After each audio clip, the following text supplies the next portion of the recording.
Mi hijo me denunció por el control del negocio familiar, me señaló ante jueces y parientes, usó las cuentas de la empresa y 2 euros. 450.000 para desacreditarme públicamente y convirtió nuestra relación de padre e hijo en un conflicto legal donde el dinero fue solo la excusa para destruirme. No me importa si te arruino. Tú nunca pensaste en mí como sucesor. Esto es solo justicia, me lo dijo en voz baja, casi con lástima, justo después de declarar en mi contra. Estábamos en el pasillo del juzgado, rodeados de sus abogados y los murmullos de familiares que ya no sabían a quién creerle. La audiencia apenas había terminado. Yo no podía moverme. Me quedé parado como si me hubieran disparado. En ese momento no entendí si estaba más atónito por su frialdad, por su estrategia legal o por la mirada de mi hermana, que ni siquiera se dignó a saludarme al pasar. Mi hijo, Daniel, tenía 28 años. Durante toda su vida lo vi como alguien reservado, inteligente, pero también leal. El tipo de persona que no gritaba, pero que cuando hablaba, te obligaba a escuchar. Su acusación ante el juez fue quirúrgica: malversación, negligencia empresarial, manipulación de cuentas y ocultamiento de patrimonio común. No pidió cárcel, pidió el control de todo. Y en la última línea del documento que presentó su abogado, exigía una reparación pública. Usó correos, documentos internos, incluso audios míos que yo ni recordaba haber dicho. Tomó el lenguaje frío de la ley y lo convirtió en una condena emocional, como si detrás de cada número robado hubiese también una traición personal. Me desnudó empresarialmente y luego humanamente. Y lo peor es que muchas de las cosas que dijo, eran ciertas. O al menos, contenían una verdad manipulada con precisión matemática. La cifra que presentó en su demanda era demoledora: 2 euros. 450.000. Un dinero que, según él, yo había usado sin consultar a nadie, desviando fondos de la empresa familiar para proyectos personales y decisiones unilaterales. Un dinero que llevaba su firma también, aunque él aseguraba que nunca le habían dado voz. Pero lo que más me destruyó no fueron los números. Fue el hecho de que lo hiciera de esta forma. Públicamente. Judicialmente. Familiarmente. Y no porque yo fuera inocente. No. Sino porque había formas. Había silencios que podían haberse negociado. Había cenas que podrían haber terminado en discusión, no en audiencias. Había momentos en los que él pudo haber hablado, y no lo hizo. El negocio familiar, que construí desde cero con mi mujer y después con mi hermano, ya no era un negocio. Era un campo de batalla. Pero el problema no empezó con la demanda. Empezó mucho antes, cuando dejamos de hablar sinceramente y comenzamos a enviarnos documentos en lugar de frases. Cuando el orgullo nos convirtió en gerentes y no en padre e hijo. Lo peor no fue ni siquiera la acusación. Fue ver cómo todos los miembros de la familia empezaron a tomar partido como si esto fuera una serie de Netflix. Recibí mensajes de primos que no me hablaban hace años, defendiendo a Daniel. Mi exmujer, que conocía bien las tensiones del negocio, se alineó con él sin dudar. Y mi propio hermano, cofundador de todo, me dijo que prefería no meterse. Esa frase, yo no me meto, fue un disparo a traición. Hasta el consejo administrativo, ese grupo de 5 personas que en teoría eran neutrales, filtró información a la prensa local. En 2 semanas, mi rostro estaba en portales de noticias de economía como símbolo de lo que no se debe hacer en una empresa familiar. Ni siquiera sabían si las acusaciones eran ciertas. Les bastaba con la historia. Y en medio de todo eso, apareció la carpeta negra. La dejó uno de los asistentes del juzgado sobre la mesa, sin decir palabra. Mi nombre estaba escrito en marcador rojo. Dentro había copias de transacciones, contratos modificados y una factura que no correspondía con ningún movimiento oficial. Esa factura, con fecha y firma, fue la que usó mi hijo como prueba clave. Fue entonces cuando me di cuenta, no solo sabía lo que buscaba, también sabía cómo destruirme. Y aún hoy no logro entender del todo cómo lo planeó todo con tanta frialdad. Pero hay una pregunta que me carcome desde entonces: ¿Cómo puede alguien llegar al punto de acusar legalmente a su propio padre, arriesgando no solo su herencia sino el nombre entero de la familia? Y más importante aún, ¿qué ocurrió entre nosotros, que yo nunca vi venir esto? Porque lo más doloroso no es perder el control de una empresa. Es darte cuenta que el hijo al que criaste con todo, solo estaba esperando el momento exacto para demostrarte que nunca fuiste suficiente para él. Y eso, no se mide en euros.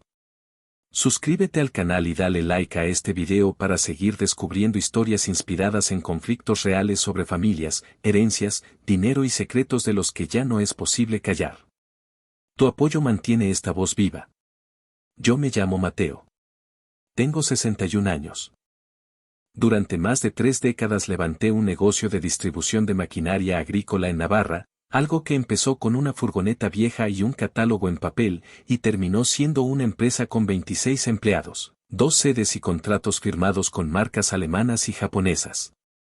Me casé joven, con Ana, una mujer a la que amé profundamente, aunque no supimos sostenernos cuando los silencios empezaron a pesar más que las palabras. Nos separamos cuando Daniel tenía 13 años. Él se quedó con ella. Yo no discutí mucho. Quería evitar que él creciera en medio del conflicto, aunque al final, no sé si eso lo ayudó o solo lo dejó solo en otro sentido. Durante años, traté de compensar mi ausencia con cosas. No lo voy a negar. Cada Navidad, cada cumpleaños, cada visita programada con precisión quirúrgica, siempre venía acompañada de algo nuevo, una bici, una consola, un viaje. Cuando creció, lo incluí en todo.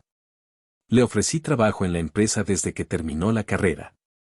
Él estudió Administración y Dirección de Empresas en Madrid, con unas notas excelentes, y volvió con muchas ideas modernas. Algunas funcionaron, otras no tanto. Pero algo cambió cuando entró formalmente a la estructura de la empresa. Yo lo había puesto como coordinador de desarrollo estratégico, un título rimbombante, sí, pero con peso real. Tenía acceso a información clave, participaba en reuniones, asistía a ferias internacionales conmigo. Era el heredero natural. Yo pensaba que él lo sabía. Que lo sentía. Que no necesitaba firmarlo aún. Pero ahí estuvo el error, nunca firmé nada. Nunca dejamos claro en documentos cómo iba a ser la sucesión. Yo creía que había tiempo. Que bastaba con la confianza. En esa época, él ya mostraba incomodidades. Notaba cómo se tensaba cuando hablábamos de dinero. Una vez me dijo: no entiendo por qué sigues tomando decisiones solo si se supone que yo estoy aquí para aprender. Le respondí algo rápido, segaramente con tono seco. Porque aún estás aprendiendo, Daniel. Y no todo se puede consultar. Ese comentario quedó flotando semanas. Y fue solo el primero. Había roces, pequeños pero constantes. Él decía que yo era autoritario. Yo le decía que él no entendía que la empresa tenía un ritmo que no se podía frenar cada vez que él tenía una idea nueva. Empezó a saltarse algunos pasos, a tomar decisiones con otros empleados sin consultarme.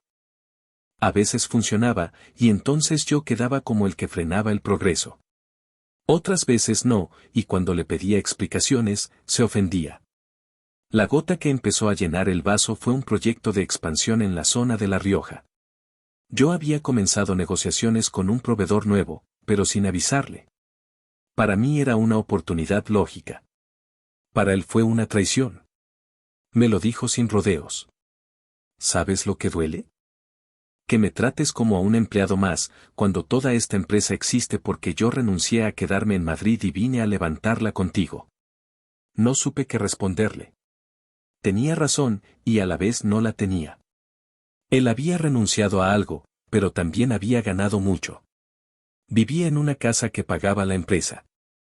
Usaba un coche de alta gama que también poníamos a nombre de la sociedad. Sus gastos personales muchas veces se mezclaban con los corporativos, y yo los aprobaba sin mirar. Todo eso estaba ahí, pero él no lo mencionaba nunca. Poco a poco, las tensiones se volvieron normales. Dejó de hablarme directamente en las reuniones. Empezó a filtrar información directamente al consejo asesor. Un día incluso me corrigió delante de todos. Fue sutil, pero hiriente. Quizá en los años 90 eso funcionaba, papá, pero hoy los clientes exigen otra cosa. Risas incómodas. Silencios. Y yo, tragándome el orgullo como si fuera ácido. Empecé a notar cosas raras en las cuentas. Gastos aprobados sin mi firma. Pequeños movimientos. Solicitudes de transferencias a proveedores que yo no conocía. Pedí una auditoría interna. Él lo supo y no dijo nada. Pero fue a hablar con mi hermano, el otro socio minoritario. No sé qué le dijo, pero desde entonces, mi hermano empezó a comportarse diferente conmigo, distante, evasivo. Yo pensaba que podía controlar todo. Que bastaba con revisar, ajustar, reordenar. Lo que no vi venir fue la jugada legal. Una tarde, mientras revisaba papeles en la oficina, llegó una notificación judicial. Daniel me había denunciado formalmente por uso indebido de fondos de la empresa, desvío de patrimonio y abuso de poder. Era un documento de 19 páginas. Lo leí en silencio. En una parte decía: el acusado ha utilizado su posición jerárquica para invisibilizar las decisiones del Consejo, tomar acciones unilaterales sin consultar al resto de los socios y realizar transferencias que nunca pasaron por la validación conjunta, en especial en lo relativo a inversiones personales realizadas con fondos empresariales, como la adquisición del terreno en Vera o las obras en la casa de montaña, que no figuran en los activos de la empresa. Yo me quedé helado. El terreno en Vera lo compré con la intención de convertirlo en un centro logístico. Aún no lo había declarado oficialmente porque estaba esperando la aprobación urbanística. La casa de montaña, bueno, sí, la reformé con dinero de la empresa. Pensaba usarla para reuniones ejecutivas y descanso del personal clave. Nunca lo justifiqué por escrito. ¿Era eso ilegal? Quizá. ¿Era ético? Ahí ya la línea era más fina. Y ahí lo comprendí, Daniel no estaba improvisando. Llevaba meses preparando esto. Reuniendo pruebas. Ordenando los detalles. Midiendo cada paso. Lo más irónico es que el Consejo Asesor, ese grupo que yo mismo ayudé a formar años atrás para garantizar transparencia y profesionalismo, votó a favor de abrir una investigación interna. Yo quedé suspendido de mis funciones mientras durara el proceso. Suspendido. En la empresa que fundé. Por mi propio hijo. Fue en ese momento que tomé una decisión que muchos no comprendieron, no lo enfrenté directamente. No lo cité a hablar. No le escribí. Solo guardé silencio. Empecé a buscar a un abogado. Uno bueno. Y revisé cada archivo, cada contrato, cada papel desde los últimos 10 años. Muchos amigos me dijeron que debía hablar con él, arreglarlo como familia. Pero yo sabía que eso ya no era posible. Ya no era una pelea de egos. Era algo más profundo. Él no solo quería el control. Quería cambiar la narrativa completa. Mostrar que el padre fundador había sido también el obstáculo, el villano, el fraude. Y para eso, el dinero solo era la excusa perfecta. La mañana de la audiencia clave, la tensión se podía cortar con cuchillo. Mi abogado, Laura, me había insistido en que no reaccionara, que dejara que los documentos hablen por sí solos. Pero yo sabía que eso no era solo un proceso legal. Era un juicio emocional. Y el jurado invisible eran los miembros de mi propia familia. Llegamos a la sala 15 minutos antes. La secretaria del juzgado apenas levantó la vista para anotar nuestros nombres. Daniel ya estaba ahí. Traje gris claro, barba bien recortada, el mismo gesto que tenía cuando de niño me pedía permiso para salir y ya había hecho los planes sin consultarme. Éramos 5 en la sala, Daniel y su abogada, yo y Laura, y un funcionario judicial que tomaría acta. El juez entró puntual. Frío. Profesional. Ni una mirada de más. La abogada de Daniel fue directa. Expuso en voz clara y precisa una línea de tiempo que me hizo sentir como un personaje secundario en mi propia historia. Habló de desvíos financieros, de decisiones empresariales unilaterales, de compras que no figuraban en actas de reuniones. Citó artículos del Código de Sociedades, cláusulas del estatuto que yo mismo había aprobado años atrás. Usó mis palabras en correos internos para reforzar su punto, que yo actuaba como si la empresa fuera exclusivamente mía. Y este documento, dijo, levantando una hoja, prueba que el señor Mateo firmó una compra por 148 euros. 000, a nombre de la sociedad, pero el inmueble figura actualmente en su declaración de bienes personales, no en el inventario de activos empresariales. Era cierto. Había hecho eso. No para esconder nada, sino porque los trámites se estaban demorando y el banco exigía garantías rápidas. Pero no lo había explicado, ni documentado. Porque confiaba. Porque pensaba que nadie me iba a juzgar así. Qué ingenuo fui. Laura intentó desarmar la narrativa, punto por punto. Recordó que Daniel también firmaba operaciones sin consulta, que disfrutaba de beneficios empresariales no declarados como retribución. Mostró un correo donde él autorizaba gastos similares. Pero el aire en la sala ya estaba contaminado. Yo podía sentir como cada argumento mío parecía una justificación de algo que ya se había decidido. El punto de quiebre no fue legal. Fue personal. Daniel pidió la palabra. Se levantó con una calma que me desconcertó. Miró al juez, luego a mí. Mi intención no es destruir a mi padre. Es recuperar lo que construimos y que fue desviado por decisiones unilaterales. Este conflicto no es solo empresarial. Es familiar. Es emocional. Y aunque lo respeto como fundador, no puedo seguir permitiendo que maneje todo como si yo fuera un asistente sin voz. Luego se giró levemente hacia mí. Y dijo, casi como un susurro, pero con la voz firme. Papá, esto no va de dinero. Va de respeto. Y tú hace años que dejaste de respetarme. Sentí un golpe seco en el estómago. No por las palabras, sino por la forma. Delante de extraños. Sin una conversación previa. Sin una cena. Sin un mensaje. La jueza llamó a receso para deliberar. En ese momento, Daniel se me acercó. Su abogada intentó detenerlo, pero él le hizo un gesto con la mano. Caminó hacia mí como si todo lo demás no existiera. Y ahí lo dijo. No me importa si te arruino. Tú nunca pensaste en mí como sucesor. Esto es solo justicia. Yo no respondí. No pude. Me quedé mirándolo como si fuera otro hombre, no el niño que yo había llevado en brazos. El mismo que lloraba cuando se caía de la bici, el que me pidió ver la empresa por dentro cuando tenía 11 años. En ese momento comprendí que no había camino de regreso.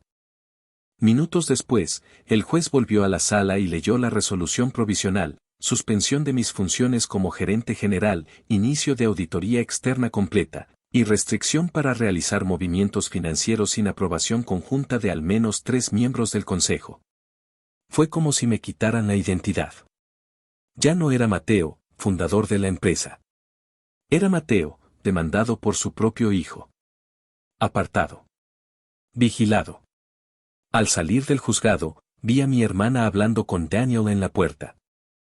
Se abrazaron. Ella me miró sin decir nada. Ese fue otro golpe que no vi venir. Volví a casa solo. Con el maletín vacío. Con la cabeza llena. Y con una sola certeza, si quería entender cómo habíamos llegado a esto, tenía que volver atrás. Y esta vez, mirar todo sin justificarme. Los primeros días después del juicio fueron como vivir en un eco constante. Me despertaba temprano por costumbre, me preparaba café y me vestía como si fuera a la oficina, hasta que me daba cuenta que ya no tenía a dónde ir. El Consejo Administrativo envió un comunicado interno donde se informaba que, de manera temporal, Daniel asumiría funciones ejecutivas para garantizar la continuidad operativa durante la auditoría. El mensaje estaba redactado con frialdad corporativa, pero yo sentí cada palabra como una cuchilla. No lo firmó él. Lo firmaron todos los demás. Mi despacho fue clausurado esa misma semana. Mandaron a alguien a recoger objetos personales.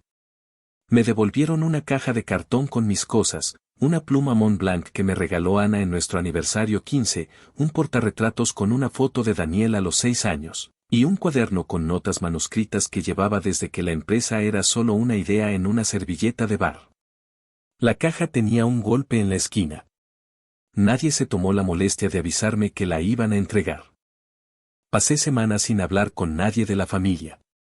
Incluso mi hermano dejó de responder mensajes. Mi sobrina, que trabajaba en recursos humanos, me escribió un correo escueto para comunicarme que su contrato había sido renovado con nuevas condiciones. No lo dijo, pero era evidente que esas condiciones incluían lealtad hacia la nueva dirección. En la prensa local empezaron a circular rumores. Un blog especializado en negocios publicó una nota titulada Caída de un patriarca, el caso Navarro y el cambio generacional forzado. No tenía acceso a los detalles reales, pero la historia se vendía sola. Me llamaron 2 periodistas de medios nacionales. No respondí.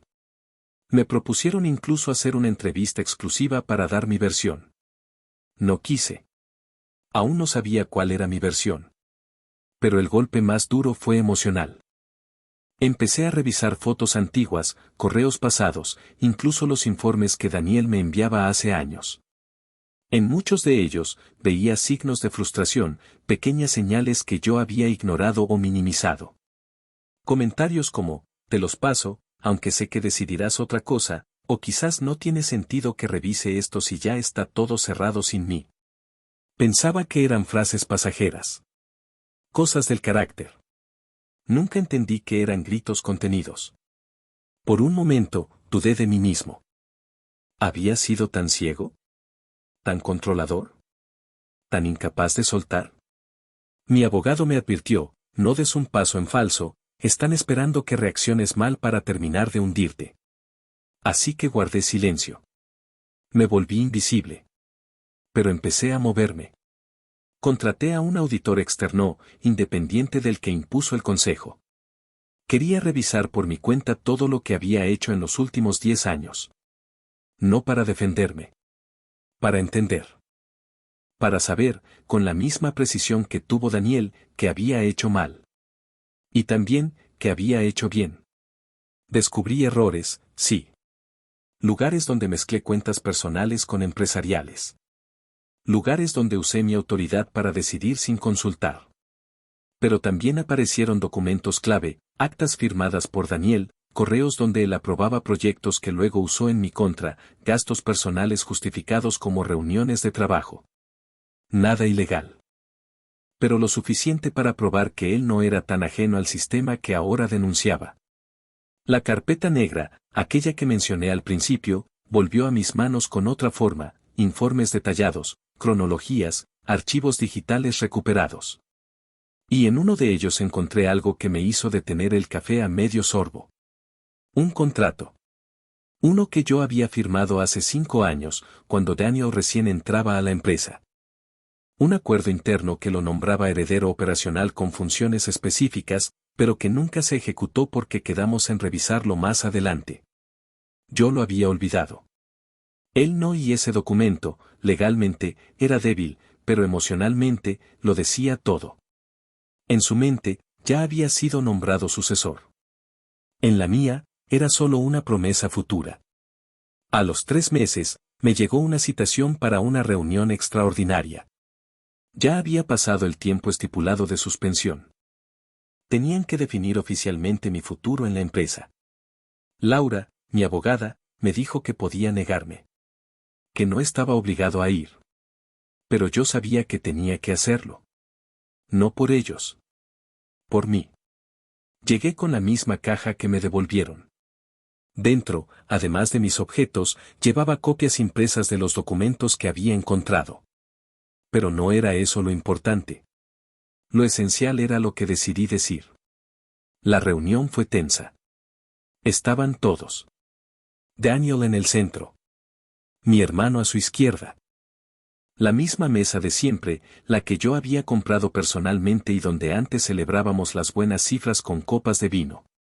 Tomé la palabra con calma. Hablé poco. No usé tecnicismos. Cometí errores. Los reconozco. Durante años, Confundí dirección con control. Fui rígido. Pero también construí esta empresa desde cero. Ustedes lo saben. Todos lo saben. No estoy aquí para pelear. Estoy aquí para decirles que no voy a quedarme donde no me quieren. Silencio. Voy a dejar el consejo.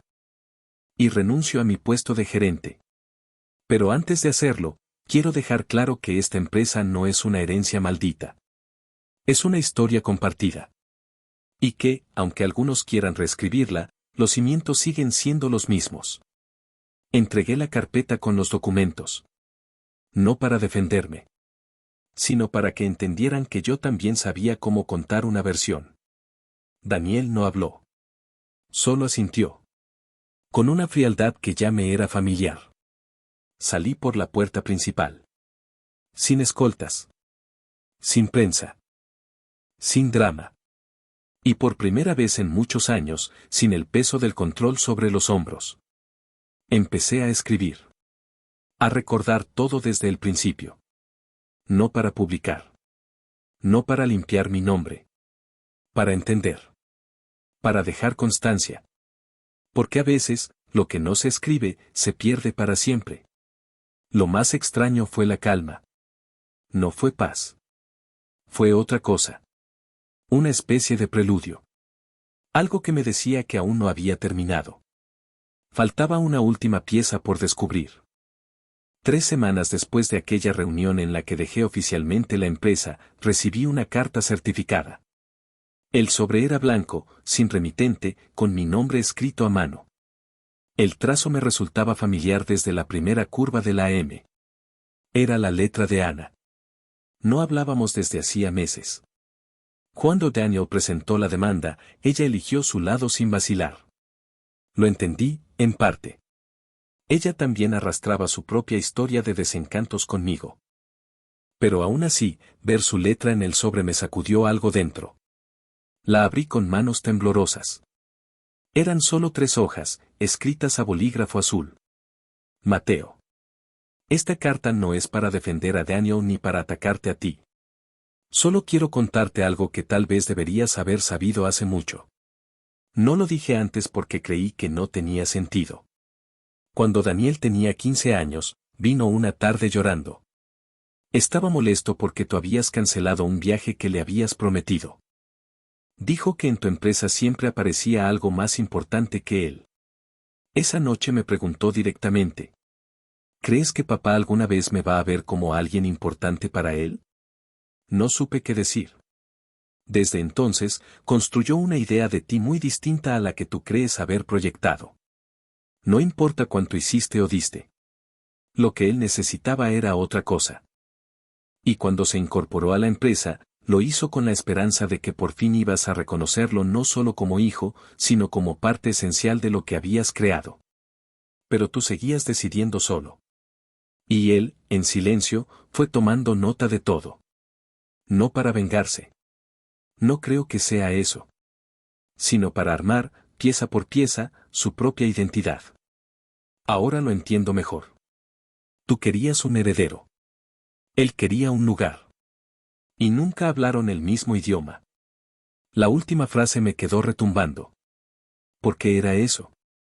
Habíamos caminado juntos sin mirarnos de verdad. Yo hablaba de legado. Él hablaba de presencia. Yo pensaba que lo estaba preparando. Él sentía que lo estaba ignorando. Guardé la carta sin responderla. No porque no tuviera que decir, sino porque, por primera vez, no hacía falta. Días después, fui a la casa de la montaña. La misma que fue parte del conflicto. Ya no tenía acceso legal a ella, pero conservaba una copia de la llave que había olvidado devolver. Lo sé, suena mal. Pero no entré por venganza. Entré por cierre. Allí, en una de las estanterías, estaba un cuaderno viejo. El primero que Daniel usó cuando empezó en la empresa. Lo abrí por curiosidad. Las primeras páginas eran bocetos de ideas, estructuras, diagramas. Pero al final, encontré algo más íntimo, una lista. Titulada, Lo que haría si algún día me toca dirigir esto solo. No eran cosas grandiosas. Algunas sí, abrir un programa de becas para hijos de empleados, invertir en digitalización, abrir una oficina en Portugal. Pero otras eran simples. Profundas. Respetar lo que mi padre construyó, aunque no siempre estemos de acuerdo. No repetir su forma de tomar decisiones, pero tampoco destruir su visión. Demostrar que yo también sé cuidar lo que es nuestro. Leí esas frases con un nudo en la garganta. Porque ahí estaba la verdad, no me quería destruir. Quería demostrarme que era capaz. Que podía estar a la altura. Que también era parte legítima de esa historia. Regresé la llave. Dejé el cuaderno en su sitio. Cerré la puerta con cuidado. Y cuando llegué a casa, abrí mi propio archivo digital y escribí un correo. Solo una línea. Espero que lo que estás construyendo ahora tenga tu sello, pero también un poco del mío. Pase lo que pase, sigo siendo tu padre. Y eso no lo cambia ningún consejo de administración. Nunca supe si lo leyó. No respondió. Pero un mes más tarde, mientras desayunaba en una cafetería del centro, vi una nota en la sección de negocios de un diario local: Grupo Navarro lanza programa de becas para hijos de empleados de planta. Sonreí. Sin orgullo. Sin rencor. Solo con un poco de paz. Lo que perdimos ya no se recupera. Pero lo que entendimos, quizá nos sirva para no seguir destruyendo lo poco que queda. Y aunque no volví a hablar con él, algo me dice que, de alguna forma silenciosa, ambos decidimos no repetir la misma historia. Suscríbete al canal para más historias reales sobre familias, herencias y secretos.